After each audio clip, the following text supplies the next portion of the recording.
Welcome to the AFR Saints channel, where we provide you daily content on your favorite team, the New Orleans Saints. Do us a favor and hit that subscribe button. Be sure to leave your comments below and smash that like button. Who dat? Snap, kick.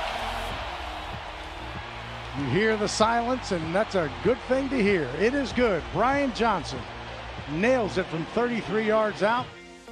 Mike Haas on the call on the New Orleans Saints radio network. Brian Johnson, his first career game winner, the 33-yarder that would give the Saints the lead by the final margin, 13-10, there in the fourth quarter in Seattle, as the Saints go on to beat the Seahawks 13-10 to move to 4-2 on the season. And that might not be the last time that you hear Mike Haas calling game winners from Brian Johnson this year, because we learned today that Wil Lutz is done for the season. Of course, Wil Lutz had an abdominal injury. He went on IR. He was scheduled to return and apparently had a setback. Wil Lutz did post on social media earlier today. 2021 has been filled with adversity personally, but with adversity comes an exciting challenge. Unfortunately, I had a setback during the rehab process that has forced me to shift my focus to being 100% healthy for the long term and shut it down for the season. I want nothing more than to be out there with my teammates helping us win games, and I look forward to doing that when healthy. Thank you for the best fan base in the country, for the support, well wishes. We'll be back stronger than ever. So Wil Lutz announcing that he is done for the season. So Brian Johnson becomes the guy. I mean, he's the fourth kicker the Saints have used since Lutz had surgery in the preseason, and for now anyway, likely the guy that they stick with moving forward. It's disappointing, but it's also a great opportunity for Brian Johnson.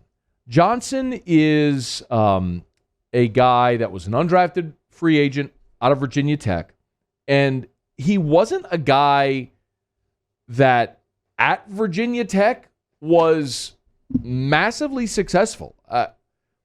In his career, he was just 4 of 11 from beyond 50 yards. So sub 500. He's actually about 30%, just a little over 30% from beyond 50 yards. And he made only 76% of his field goals at Virginia Tech. Now, remember, it is a bit harder to kick in college because the hash is wider. In the NFL, the hash is even with the upright. In college, it's wider. But still, you know, the thing that I'll remind you is the Saints gave Wil Lutz a contract extension. And I'm not saying this is the end of the road for Wil Lutz, but Sean Payton throughout his career has been fickle with those kickers. You all know that to be true. And the Saints have a potential out on the Wil Lutz deal after this season. So they can get out of this contract after this season if they want to. You know, this is the third year of his contract. They could get out of it. So it's kind of an amazing opportunity for Brian Johnson. I'm not saying that the Saints are going to cut Wil Lutz or move on. What I'm saying is if Brian Johnson goes out there and balls and proves he's worthy, the Saints could have a decision to make with Wil Lutz moving forward, especially when you think about the end of last year wasn't exactly stellar for Wil Lutz. You know, he had a bit of an up and down 2020. So it's disappointing for Wil Lutz, but it's a great opportunity for Brian Johnson. Same can be said for Calvin Throckmorton. If you have not heard, if you were watching Monday Night Football, you saw that Andrus Peat tore his pectoral muscle. Well, excuse me, I want to rephrase that. Andrus Peat left the game injured, and it is feared that he tore his pectoral muscle. He's having an MRI to either confirm or disconfirm that. Ian Rappaport reported that it's believed he tore the pectoral. If that's the case, he'll miss the remainder of the season. So, again, there's two ways to look at this. And it's not quite as cut and dried with Peat as it would be with Lutz. Because the Saints gave Andrus Peat a 5-year, $57 million contract. And the out comes potentially after 2022. So it's not after this season. It would be the out after next season. And then you do still have dead cap money there as well. I'm not saying the Saints are considering moving on from Andrus Peat, But the reality with Andrus Peat is that he's in year 7, and he's never played a full 16-game season, and now it's a 17-game season. He played in 12 games as a rookie, 15 games in years 2 and 3, 13 games back in 2018, just 10 games in 2019, and then 13 games a year ago, and now 6 games into this season. It looks like he very well could be done for the year.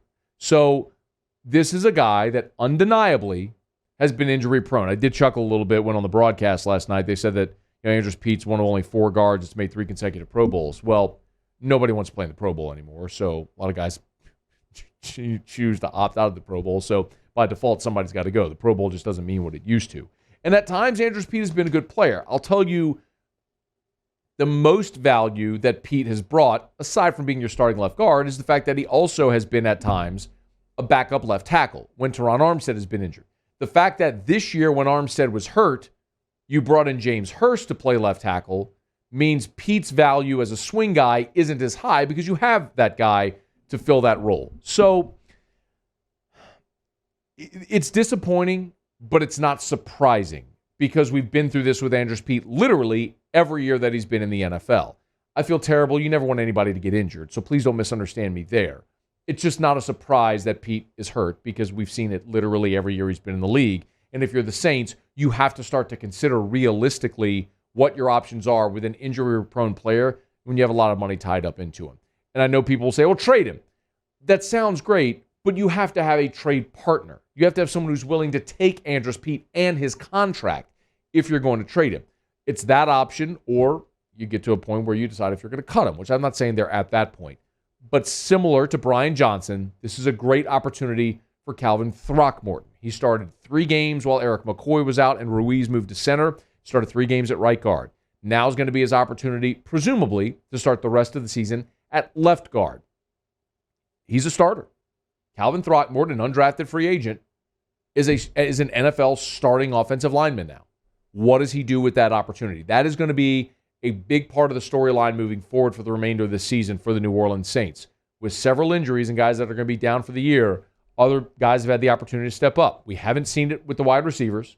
We haven't really seen it with tight ends. Might we see it here at place kicker and on the offensive line? We'll have 10 more games to find out. Hey, thanks so much for watching. Please leave your comments. I love to interact. And be sure to hit the red subscribe button below.